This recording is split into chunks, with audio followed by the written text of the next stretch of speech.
क्या कहता था अमेरिका, अब क्या है, अब हमारे यूथ यहाँ पर है। आज सोनम वांगचुक जी ने, आज हमारे भाई दीपके ने हमें ये साहस दिया है कि हम आगे आकर अपनी आवाज को लेकर आए और आगे आकर बोल सके। यूथ को सपोर्ट करने के लिए आया है। जब मैंने ये यूथ का जज्बा देखा, अभी हमारी बहन ने कितना अच्छा यहाँ पर बोला, उस जज्बे को हम सपोर्ट करना है। उसके दिल में कहीं पे दर्द था, उसने उस दर्द को बयां किया है। ये सिर्फ एक स्टूडेंट का दर्द नहीं है, ये हर कोई घटना जो हमारे भारत देश में घट रही है उसका दर्द है। हर एक बच्चा, हर एक बड़ा कहीं ना कहीं अपने आसपास भ्रष्टाचार होते हुए देख रहा है और वो उस भ्रष्टाचार के ऊपर चुप रह जाता है। लेकिन आज इस यूथ ने, आज सोनम वांगचुक जी ने, आज हमारे भाई दीपके ने हमें ये साहस दिया है कि हम आगे आकर अपनी आवाज को लेकर आए और आगे आकर बोल सके। हम विद्यार्थियों के दुख की बात कर रहे हैं। मैं खुद एक शिक्षक हूं। मैं आपको शिक्षक होने के नाते स्कूलों में चल रहे भ्रष्टाचार के ऊपर आपको ये बात बताना चाहता हूं कि जो स्कूलों में भ्रष्टाचार, विद्यार्थियों के साथ ही नहीं, शिक्षकों के साथ भी जो भ्रष्टाचार चल रहा है, शिक्षक और विद्यार्थी मिलकर ही उनकी आवाज उठाएंगे। मैं सिर्फ विद्यार्थियों की नहीं, शिक्षकों की भी आवाज उठाने के लिए आया हूं, क्योंकि जितना भ्रष्टाचार एक लेवल पर चलता है, दूसरे लेवल पर भी उतना ही भ्रष्टाचार चलता है। और ऐसे भ्रष्टाचार चलते चलते पूरा देश भ्रष्टाचारी नहीं हो सकता। हम अभी भी जिंदा है और हम खड़े रहेंगे, अपने भारत देश के लिए लड़ेंगे। जब तक इंकलाब जिंदाबाद का नारा हम सिर्फ पढ़ेंगे नहीं, जब तक ये नारा जिंदा है तब तक हमारे युवा के अंदर क्रांतिकारी भावना रहेगी।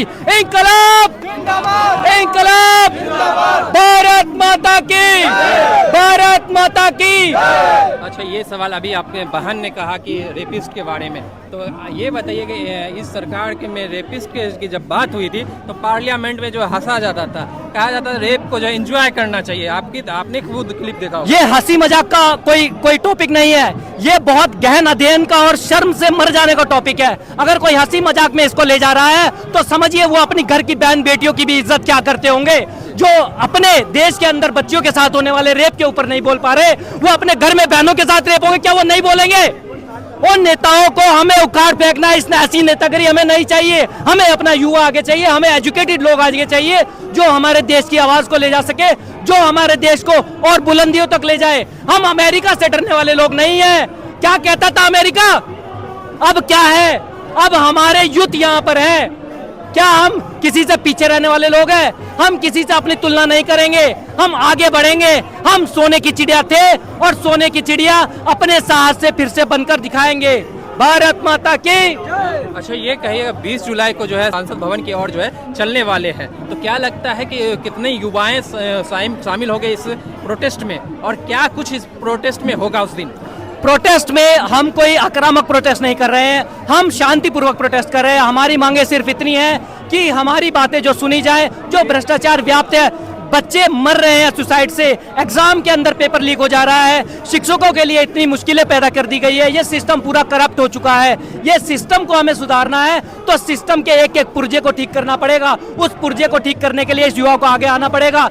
हमें चाहिए कि हम युवा, मेरे भाई जितने घर पे बैठकर इसे देख रहे हैं, ये वीडियो बनाने का मकसद कोई फेमस होना इस चीज के लिए नहीं है। मैं बहुत चीजें कर सकता हूँ उसके अलावा, आई एम अ टीचर, मैं उसके अलावा चीज कर सकता हूँ, मेरे बहुत चैनल चलते हैं। लेकिन ये वीडियो बोलने का मतलब, मैं अगर अपनी बात यहाँ तक रख सकता हूँ, मैं अगर एक इंट्रोवर्ट इंसान यहाँ पर अपनी बात इतने बुलंदी के साथ रख सकता हूँ, तो आप साहसी मेरे नौजवान भाई, आप आकर अपनी आवाज को यहाँ पर रख सकते हैं। और जो 20 तारीख को प्रोटेस्ट होने वाला है, हम चाहते हैं कि बड़ी से बड़ी संख्या में जितने भी मेरे भाई यहाँ पर दिखाएं। जिस सरकार को लगता है कि हमारा वोट बैंक हिल नहीं सकता, हम तो सुरक्षित हैं, हम वोटों को खरीद लेंगे, हम अपनी सरकार फिर से ले आएंगे। उनको पता होना चाहिए कि ये यूथ उनकी सरकार को बना रहा है, ये देश उनकी सरकार को यूथ बना रहा है। तो यूथ अगर यहाँ पर आकर खड़ा होगा तो वो संख्या उस सिस्टम को ही हिला देगी, और उस सिस्टम के बदले हम अपना सिस्टम, अपना यूथ का सिस्टम लेकर आएंगे, जो एजुकेटिव सिस्टम रहेगा, जिसमें करप्शन का कोई मतलब नहीं रहेगा। धन्यवाद। 90 डेज में जो है सोनम वांगचुक अभी हंगर स्ट्राइक पे हैं, तो वो 20 जुलाई को वो जा रहे हैं संसद भवन की ओर। क्या 20 जुलाई को सुनवाई नहीं हुई तो क्या फिर सोनम वांगचुक सर फिर से हंगर स्ट्राइक पे रहेंगे? क्योंकि इतने दिन रहने के बाद तो उनकी तो मृत्यु हो जाएगी। इतने दिन रहने के बाद जो मृत्यु होगी, वो सिर्फ सोनम वांगचुक की मृत्यु नहीं रहेगी, वो पूरे सिस्टम की मृत्यु रहेगी। उस दिन भूचाल होगा और उस दिन जनजी दिखाएगा, जैसा नेपाल में हुआ है। भारत का जनजी किसी से कम नहीं है, ये सरकार का तख्ता पलट कर देगा। ये भारत का जनजी होगा, ये भारत का एक नया युवा होगा।